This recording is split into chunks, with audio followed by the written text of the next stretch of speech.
Not really a whole lot going on here. Alright. I'm kind of hadn't been intending to go live. My voice is still kind of not doing very well. So I'll try to keep from getting worked up and going into a coughing fit or the like. So we've actually switched back to the Razer Kraken headset for this. And hopefully that'll be clear enough to listen to. But what I really wanted to talk about was possibly one of the least thought through headlines that I've seen recently. And I kind of need to predicate this by first of all stating that tech or game journalists turned political pundits are, well, not unexpected, not unthought of. It's very. The thing is, when you start commenting on one aspect of an industry and you start getting very good at commenting on that industry, you start being able to feel out the things that happen around that industry and determining how political allegiances affect things that just happen on a daily basis. And because it's not really a surprise then to see tech sites dive into the political realm as well. The political realm doesn't really leave technology alone, not just for legal and law enforcement concerns, but I'm pretty sure many of us have different stories about a clueless politician who said something or did something, or, I built the internet, you're on the wrong side of the coast, and no, you weren't involved at all. Your name's not on any of the fundings for DARPANET, so no, you didn't build the internet. You're just lying.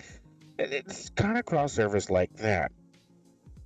And the thing is, especially in the tech world, if you start commenting on political observations or politics in general, and you do so inaccurately, maybe not deliberately inaccurately, maybe you are, maybe it's just because you haven't done the research, or that looks pretty bad because when it comes to technology reviews and commentary, you kind of expect that whoever's making a commentary review has actually used the product or has some degree of experience with a product or something in question.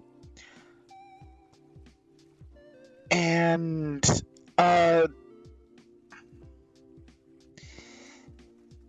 the worst part of that is if you write a review or you say something about or for a product, and it's obvious to everyone involved that you're just parroting a PR bump. That is to say, you are just printing what a specific person paid you to print when your reporting becomes propaganda.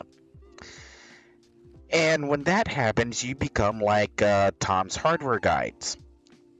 And Tom's took a beating in the legitimate press for years for blatantly running reviews that were little more than reworded PR bumps. And it became a running joke that if you wanted a good review on something, you just had to pay Tom's Hardware enough money, and boom, you got your good review right there.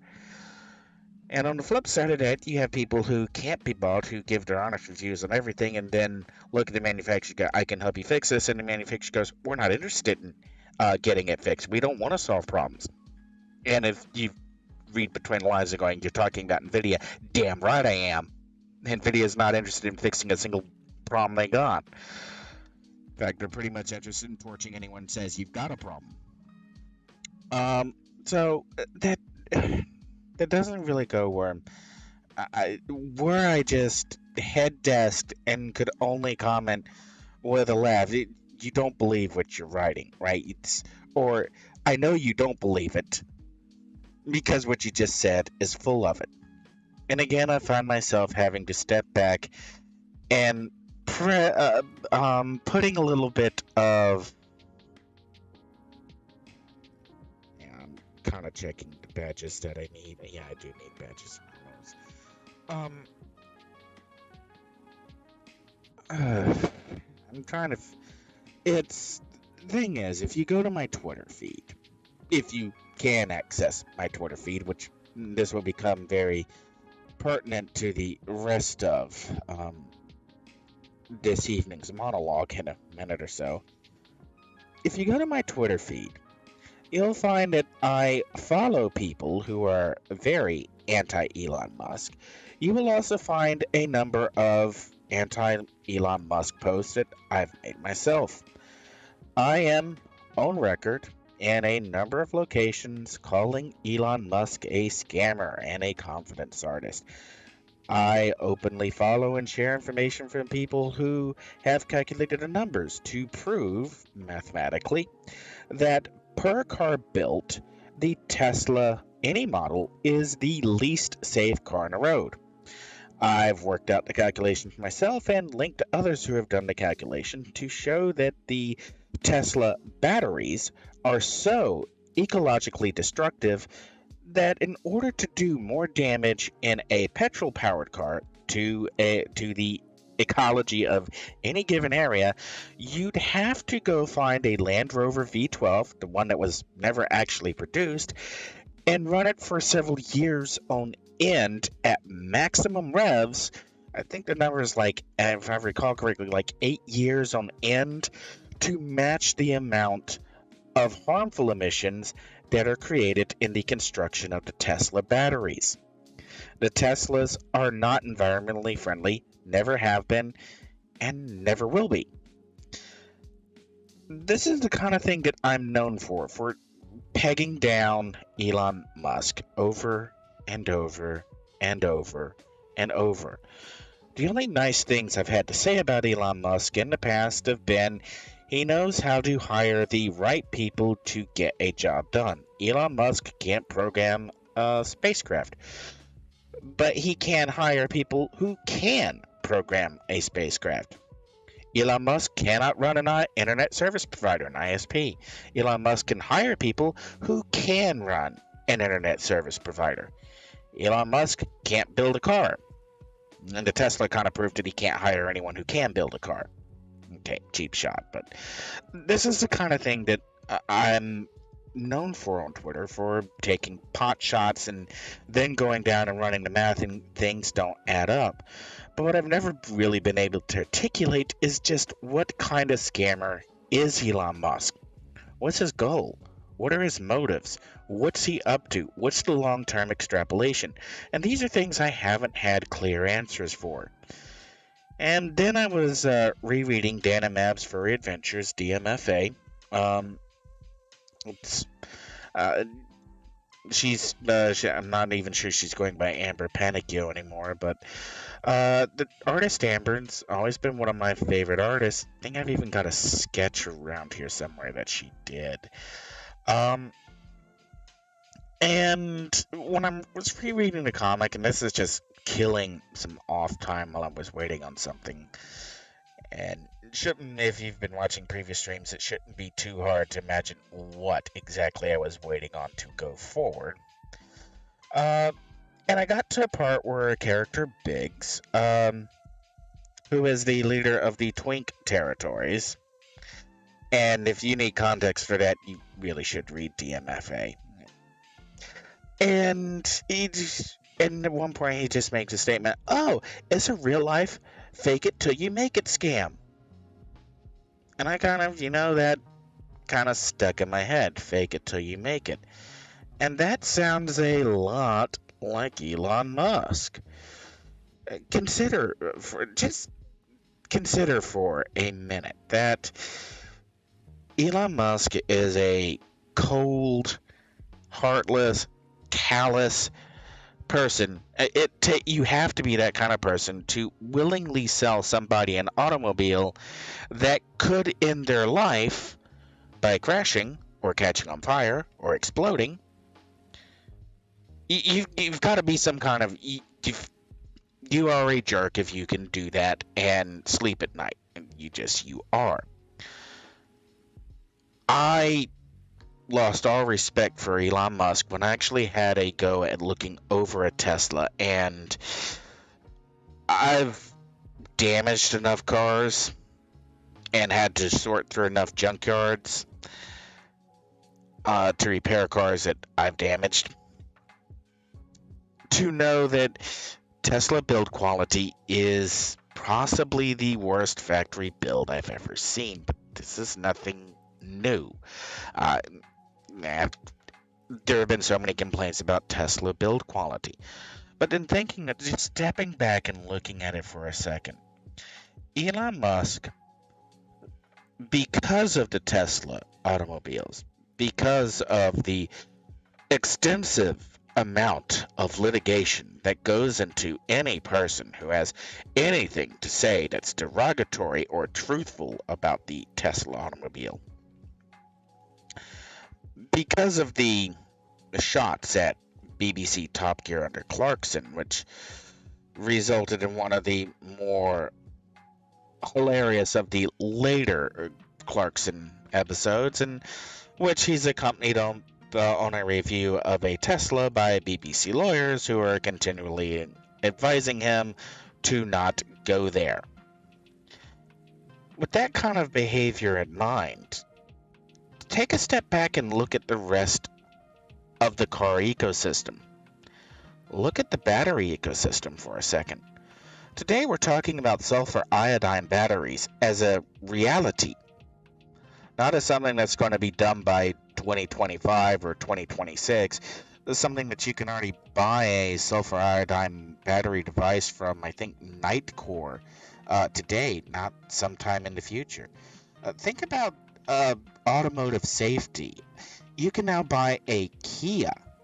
A Korean-made, probably lower-end car. You can buy a Kia that will do automatic lane keeping and can effectively drive itself, even though it'll fuss at you that you need your hands on the wheel. If Musk hadn't pushed Tesla so hard, hadn't talked up Tesla so much, hadn't overpromised and underdelivered, hadn't literally risked real lives with Teslas, would the rest of the auto industry be where it is today? Would the battery industry be where it is today? And I think the safest answer to say is no, it wouldn't. Okay, some aspects of the car industry have definitely suffered. Work towards HCCI compression has slowed, or in some cases stalled completely, so bringing diesel-type ignitions to petrol cars is not where it should be. We should already be driving HCCI cars, but because of Tesla, we're not. We are advancing on hybrids when we really should be doing 70 mile to the gallon petrol cars, but we're not. But at the same time, we've had this the car companies and battery industry have basically been forced into dumping money into research and development that they hadn't planned on, they hadn't budgeted for, they weren't going to do. And is this an ends justify the means? Well, what are the fatalities on the Teslas? How many people actually have died? And, is losing one life worth it to push the rest of the industry forward? I mean,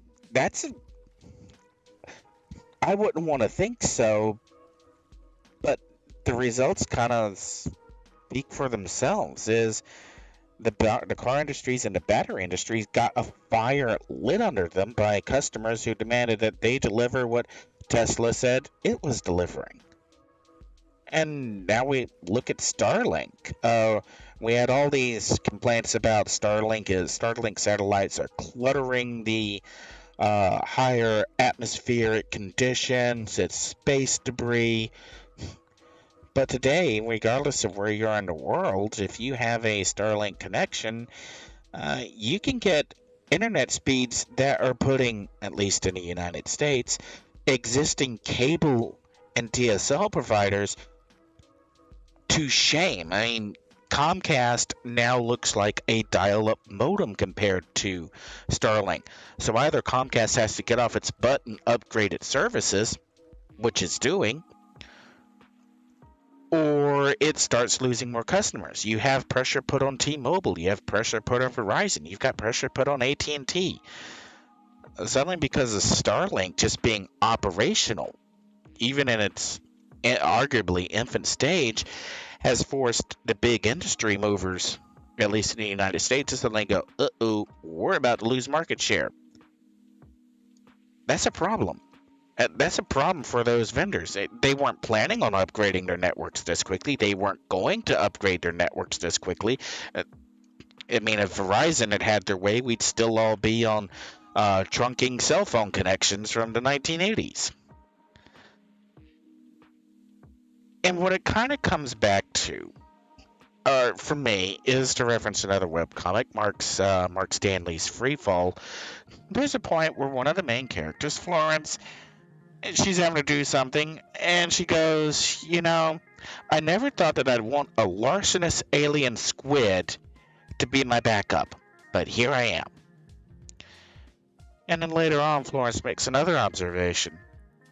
Yeah, no, they never teach you that when the chips are down, society needs the rotten ones. I missed a badge. What badge did I miss? I just noticed that I hadn't ticked off.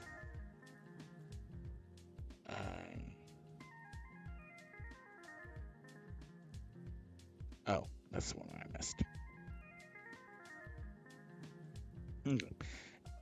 Anyway, so Florence just, when society's down, when the chips are down, society sometimes does need the rotten ones. Now, of course, she's talking about her alien captain, Sam Starfall, who is a larcenous alien squid, who has no concept of personal or private property and considers thieving to be a challenge. Sounds a lot like Musk, doesn't it? Well, that's kind of the point. 2 weeks ago, I wouldn't have given Musk the time of day. I just wasn't interested in him. Every once in a while, yeah, he does something that sounds good on paper, but there's always an ulterior motive. There's always a reason. There's always something. It's never just plain out and out straight. But here's such a disturbing thing. If you look back over the history of Elon Musk, that he has successfully defended and litigated lawsuit after lawsuit after lawsuit. He's now considered a founder of Tesla, even though arguably he was never even involved in the creation of Tesla as an automotive company. I mean, that's kind of weird, but there you go. And all this back and forth chatter on it, I found myself posing a question. When has someone actually gotten the better of Elon Musk? A serious question. When has anyone challenged Elon Musk and won against him? I mean, competitively in the marketplace, sure, someone else is making electric cars now. Sure, other people are now working on driver's aids to the point that they can develop a full self-driving car. But would they have done that? Would we be at that stage without Elon Musk potentially risking actual human lives? No, we wouldn't be. Would we be looking at internet service providers actually, doing their job and spending their revenue on upgrading infrastructure? Oh, no, we wouldn't. We'd be looking at internet service provider executives spending their revenue on new yachts, jets, and other miscellaneous expenses for luxury entertainment. Would rocket design, interest in exploring space, be where it is if it weren't for Elon Musk? If it weren't for his steady get in front of the camera, say something about SpaceX? Would we be talking about a United States Space Force if it wasn't for Elon Musk? Chances are we probably wouldn't be. I mean, maybe, but would we really be talking about it in terms of it's going to happen? Or would we be talking about in terms of, it's a setting for a nice fictional book? We get into some pretty heavy questions here about the chips were down, and it took someone completely rotten to kickstart everything. And where we're ending up with this is Twitter. So Elon Musk threatens, he's going to buy Twitter. And then he makes Twitter an offer after rounding up financing. In fact, we know that the financing was in the bag before the offer was even made. Elon Musk had already secured the funding to make the offer. Now, how he's going to make that money back is anybody's guess. I mean, my personal advice, if Elon Musk was inclined to listen to someone who routinely goes, hey, you're a lying scam artist, my advice would be just charge Twitter users 99 cents a month for no advertisements at all. And I guarantee the vast majority of the Twitter population won't even think twice about taking that in-app purchase or that on-desktop purchase. It wouldn't be that. I mean, that would definitely cover the cost of running the servers and operations. Definitely wouldn't require Twitter to sell advertising space. But with that in mind, and now we're getting back to where this started from, the dumbest. You do not believe what you just posted a thread. And the headline effectively says, market unsure if Elon Musk can close deal on Twitter. What are you talking about? The deal's already closed. The financing's already locked. There's not even really a case of due diligence, because at this point we know that Twitter is, to use a word that I've heard often from a senator from Louisiana, the wokers at Twitter. We know that they're corrupt. We know they've been hand editing filter list. We know that the Twitter advertising isn't what it's touted to be. We know that Twitter has been accepting paid money in order to filter specific people and specific search terms and specific conversations. We know that Twitter is largely nothing more than just a money laundering scheme for the Democrats in the United States, the communists in Russia, the socialists in China, and on and on and on. If there's a bad political actor out there, we know Twitter's basically a propaganda arm, is paid to prop up the message, as a certain Scotsman is inclined to say. I just left badges in that plaque back there. All right, so if we then know beyond a doubt that there's not really any due diligence here, is we know Twitter been lying about it. We know that the reason that all the board unanimously all accepted the offer, that was already, the funding's there, it's already been arranged, it's going to go down, there's nothing to stop this to stop the buyout from happening. Why would the market even matter? It doesn't. And the more this kind of just, as I just looked at the headline, market concern, Elon Musk not able to close the deal, hasn't everyone had something to say about Elon Musk can't close deal for Gigafactory? Gigafactory goes through. Elon Musk looking for space, not going to get it. Gets it. It's just, Elon Musk is a very good negotiator, at the very least, or he knows how to hire people who are good negotiators. He's very successful when it comes to litigation in court. So if purchasing a Twitter somehow came down to a legal fight. Uh, but it wouldn't, because the board of directors unanimously voted there were no holdouts. There was nobody who was coerced into making a deal. It was unanimous buyout. And that's where we get into something else that's critical here. The Twitter board needs an exit path. And right now, their exit path, the only way they get money is if the deal goes through. And this is where we start looking into the ramifications of what does it mean if the deal doesn't go through. Let's put aside the question of the market thinks that Elon Musk cannot complete this acquisition. Well, no, the market doesn't have an opinion on that one way or the other. And the market's opinion has no bearing or effect on whether or not the acquisition will go through.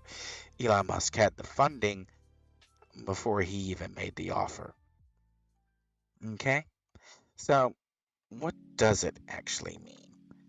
And this is where things get very complicated, because the acceptance of the offer to buy out Twitter has a number of, I would say, stagger-own effects. And among those are the wokers at Twitter. They were very confident that Jack would never sell the company. And Jack may not have been working at the company. Jack may not have even been interested in Twitter, but Jack wasn't going to let Twitter be sold. He wasn't going to let a hostile take over. They were there because Jack left them in charge to run the operation. They're the ones who are getting Jack all that money by doing all the censoring. It's their filtering, their editing, their crimes, their censorship that's bringing in the dough. Jack's not going to let that go. Well, now they've come to find out that there in fact is a price at which, yes, the board of directors says, yeah, we will sell this. Guess what? There's other billionaires out there. There's other people with money to invest, with good credit lines, with a way to bring back all, to, make a profit, to purchase Twitter if the deal weren't going to go down. The price is now set. We know how much the board is willing to let Twitter go for. And that's a key point here. We now know how much the board can be bought for. At this point, it's just a matter of, can they be haggled lower? Because they took this amount, they'll definitely take another amount if Elon Musk walks away, or at least the same amount. Can they be haggled lower if Musk walks away? What about the long-term valuation of Twitter as a service? What happens if the deal doesn't go through? What's Twitter's valuation then? Will it be at the price that Elon Musk set? Or will it be at a lower price? I'll give you a hint. It's not going to be higher. It's probably going to be much lower. Because if Musk walks away after making this offer, and after the offer is accepted unanimously, and what does that say about the product that he was going to spend that money on? It doesn't say anything good. And that's the point. Elon Musk has already trapped the Twitter stakeholders, the shareholders, the board of directors. He's already trapped them where they need this exit path.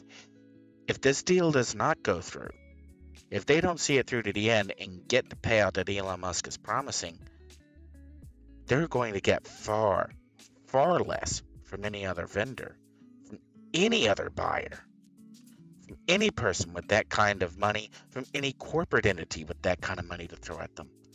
They're not going to get as much as Elon Musk is offering, period. So making sure the deal goes through, that's now the escape route. That's how they get their money and bail. There's another consideration. And it's another one where Elon Musk could already walk away because the damage is done.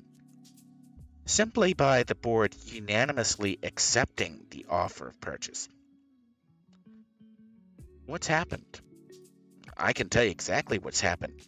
People who have been being censored by Twitter, by the wokers at Twitter, have suddenly found notifications years old flooding into their feed. They've suddenly grown hundreds, thousands, millions of followers as the filters come off and the censorship is deleted. And every engineer at Twitter who had a hand in the censorship just tries to cover their tracks and delete the evidence. We already know that a number of iPhone and Android devices owned by Twitter employees have gone missing, replaced, damaged SIM cards. Pictures and videos of Twitter employees smashing iPhones and Android phones with hammers have already flooded other social networks. They're trying to destroy the evidence that what they did at Twitter wasn't an algorithm. It was hand editing. They were manually censoring and blocking people from being able to speak on Twitter. They were openly in office working for the Democrat Party in the United States and working for other countries as well. Do you know what that's called when you are paid by another country to work against the interest of the country you are a citizen of? Yeah, that's called treason. It's actually a crime, and the penalties for it can be harsh. And that's what the Twitter wokers did. They committed treason, and now they're trying to destroy the evidence. And that's another key part here. Elon Musk doesn't actually have to finish the purchase. The damage is done. Employees are resigning from Twitter. Servers are being destroyed. Cell phones are being destroyed. Records are being erased. All traces of criminal activity the Twitter engineers are trying to get rid of. Doesn't matter if Elon follows through with the purchase. As a tool for censorship, Twitter's toast. The immediate reaction, the lifting of sanctions against Twitter users as the wokers desperately tried to cover up their crimes, their actual crimes.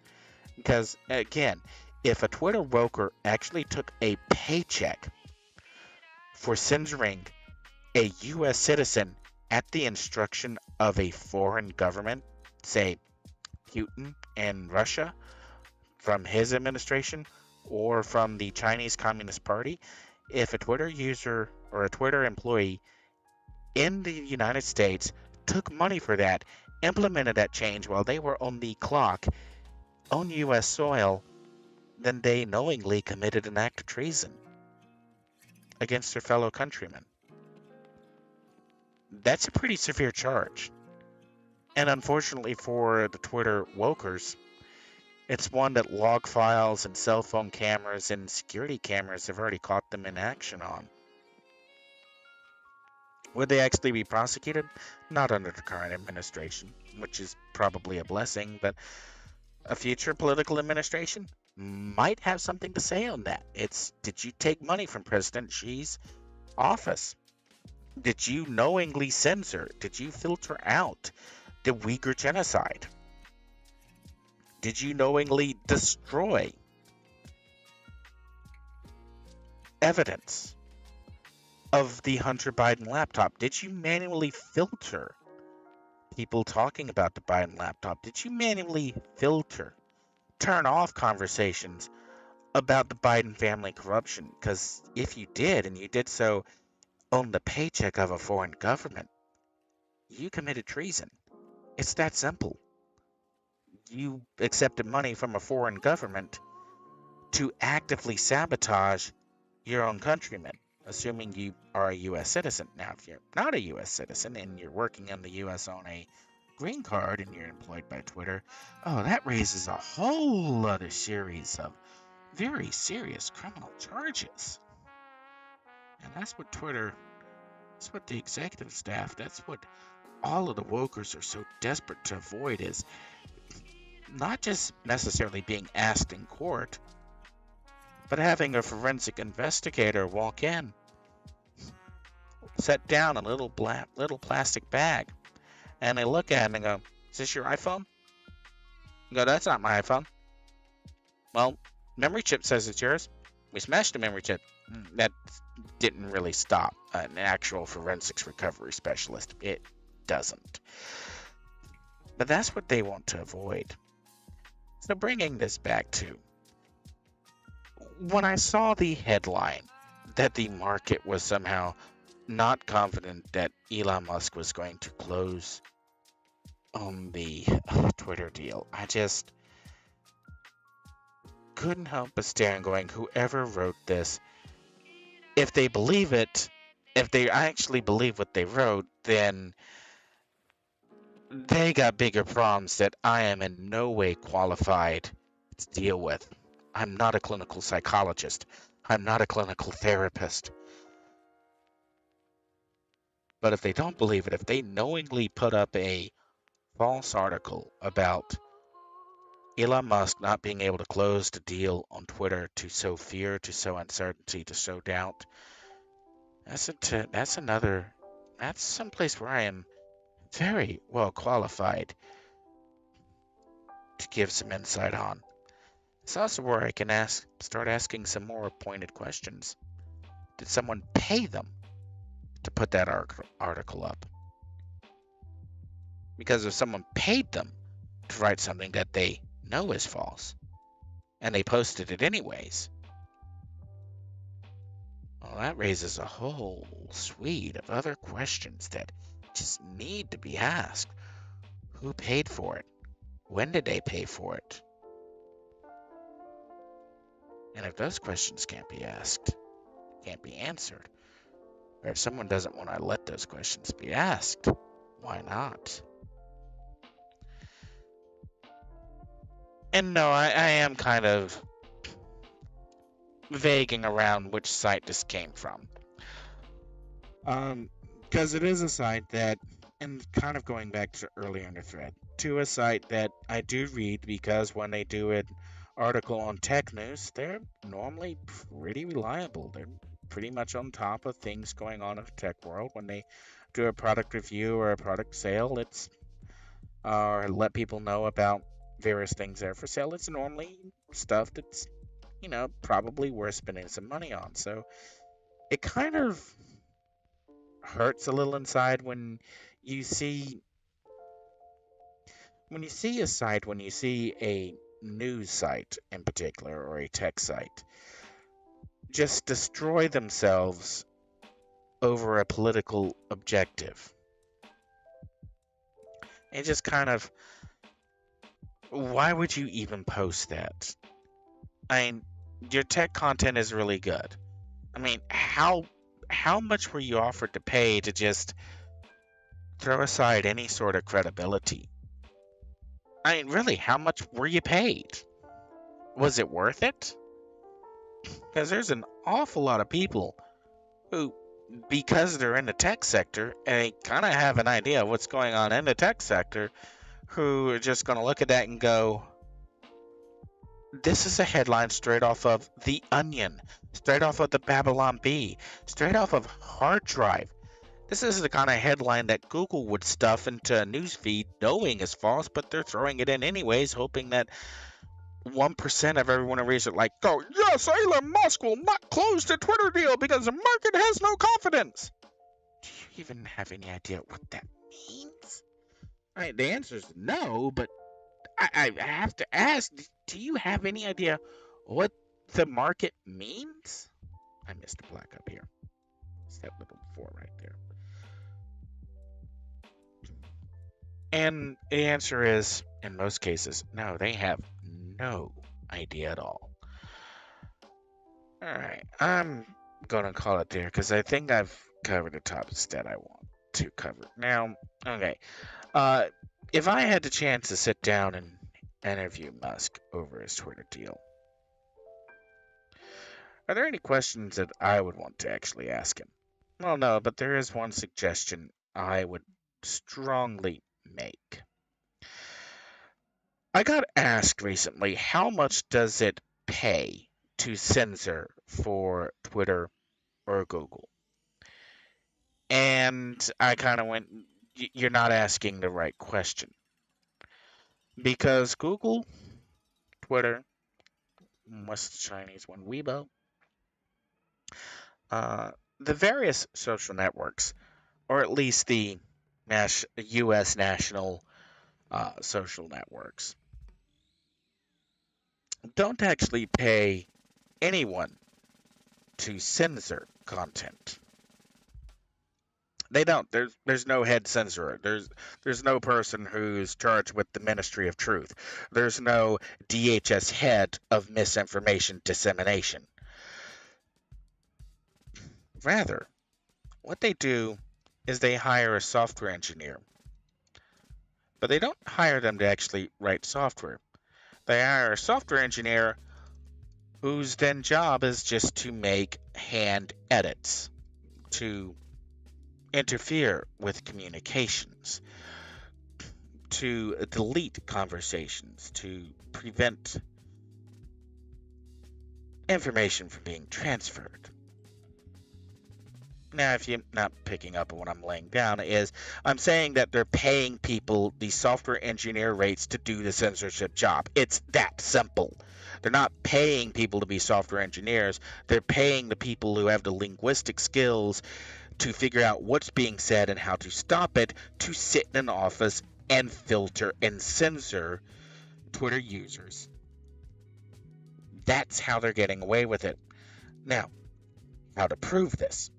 Well, Elon Musk, as a new owner, could go in and could demand that every software engineer submit a list of their code commits, because Twitter's going to have a code repository of some kind. They're going to have a code check-in system of some kind.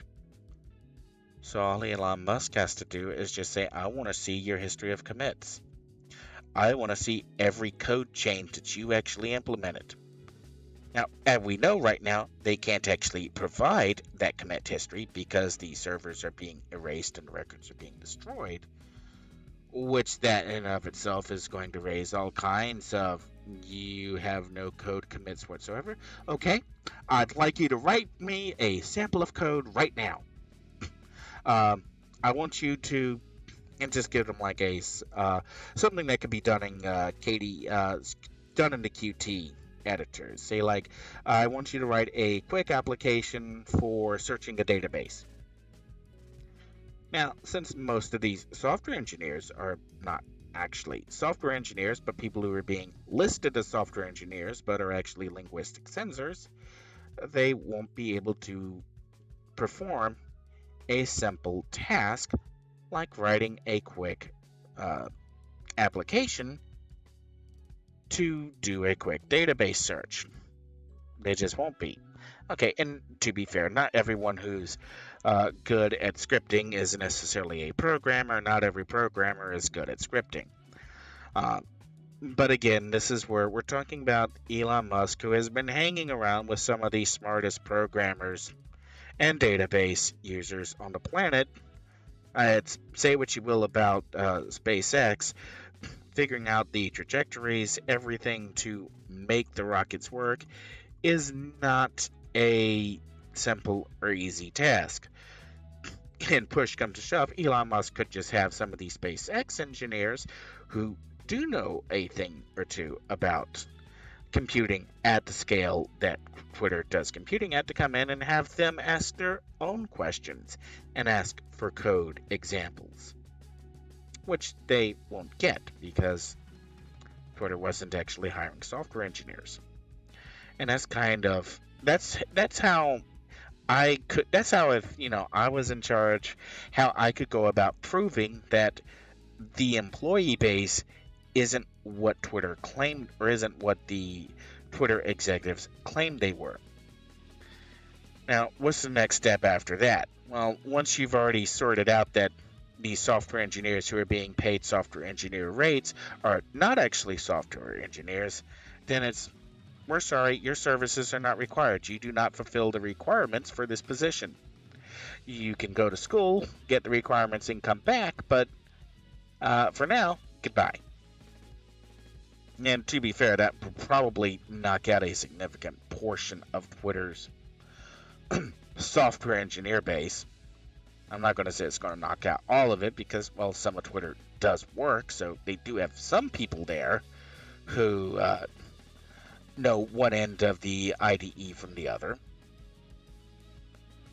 And since I'm probably going to have to explain that joke, IDE can mean two things. It can either mean integrated development environment, or if you're old enough to remember IDE hard drives, it could mean a cable, of which one end goes to the drives and one end goes to the motherboard.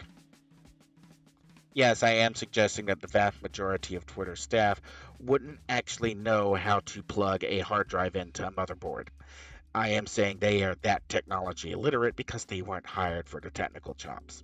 They were hired for their "can you figure out how to stop this" phrase from propagating. Alright, I'm actually, since I'm having a harder time talking, going to call it here and head out for the night. I will probably be back later. One bit of, I don't want to call it channel admin, but um, on the Vitriol, the Intel system, over the uh, I said it in a previous stream, but when I got to 5800 X3D, one of the City of Heroes players suggested I look at an AIO cooling system. Now, I'm not the world's biggest fan of AIOs. I've done liquid cooling in the past. Well, come on, I've done all kinds of cooling. I've done phase change cooling. I've done mineral oil baths. I've done Peltier coolers. I've done liquid cooling. I mean, an actual water cooler. And I've never been a big fan of AIOs. And a quick review of current AIO products demonstrates why. Pumps fail, radiators aren't big enough, or if you get one that's definitely sized for your system, it may or may not have the fan flow rate, and then if the fans kick in, suddenly they're much louder than you would be anticipating. And having spent too much money and time on expensive clogging solutions, I'm just a big fan of super air coolers. Because if worst goes to worst and something dramatically goes wrong with your cooling system with a super air cooler, you've still got a massive honking radiator atop your processor. And if you've got a big enough radiator, it can be entirely passive. You don't really need to worry about getting some air movement through it because it's just that big. Or if you've got any air movement at all, it's enough. And I ran a Zal. I think I still got the Zalman passive air cooler somewhere. But I like solutions like that because, well, I don't have a lot of money to spend to throw around, and if something breaks, I may not be able to fix it or repair it very quickly. But this is where now that my mind had been put on AIOs and I was looking over the prices, and I found one from Intermax that I think will fit into the SG10 chassis. Now I already know that the fan that's owned the i7-920 is perfectly capable of cooling it, and this is the same fan that I bought because it fit inside an PVX Q-Pack. And if you're not familiar with the PVX Q-Pack, I don't blame you. It's a micro ATX chassis that lays the motherboard down horizontally at the bottom of the chassis and puts the power supply on top of the processor. And so you need a low profile fan in order to run a normal processor in the PVX Q-Pack chassis. So I already know that the fan on there is perfectly capable of cooling the i7-920. The whole time I ran it as a day-to-day system, it never gave me a hiccup. It never gave me a problem. I ran it with crossfired 4850s. I ran it with crossfired 5770s, and I ran it with crossfired 7770s. And it never gave me a hiccup on that processor fan. So I'm comparing the Intermax radiator space and its 120mm fan to the, what is it, Copperhead? I'd have to go look at it. Kind of going, okay, the Intermax AIO does give me, at minimum, the identical surface area dissipation. And it may fit inside this chassis. And if I go ahead and go that way, now I don't have to worry about a slimline fan to fit in this chassis with a normal sized, because had this with the fan tanks that was in the chassis before. With the fan tanks, with the fans mounted on it, they were so close to. I have three fans on the fan tanks.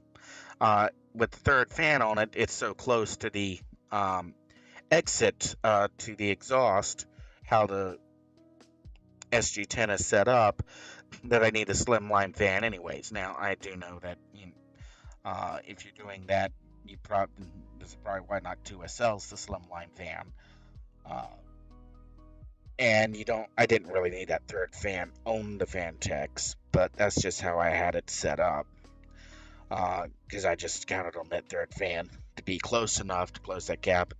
Kind of okay. Bringing us back to the AIO, just looking at the AIO and figuring out the thermal dissipation, I am a little worried about yanking the existing fan off the i7-920. It's been on there since I've that's the second fan it's ever had. I have never remounted that processor or that fan, so I'm a little worried about ruining the processor when I take this off. I really don't want to have to lap the processor to get a clean finish on top.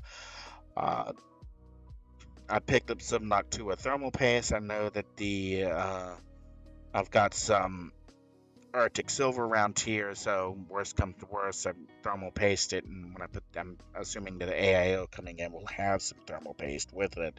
If not, I've made sure I've got some. Uh, and I've also got a slimline fan for a 120 millimeter slimline fan and two 90 millimeter slimline fans. Now, if the AIO goes in and works like it's supposed to, then I'll be able to fully fit the fans on the bottom of the chassis, and I think that'll create enough static pressure where even if the AIO fan were to go out, and even then, I'm kind of counting on maybe the AIO fan can be replaced. So if it comes to that, I could just replace that fan. But we'll see whenever it arrives. So that's one of the other little things I've been working on. And as I said, we'll just cut it there, and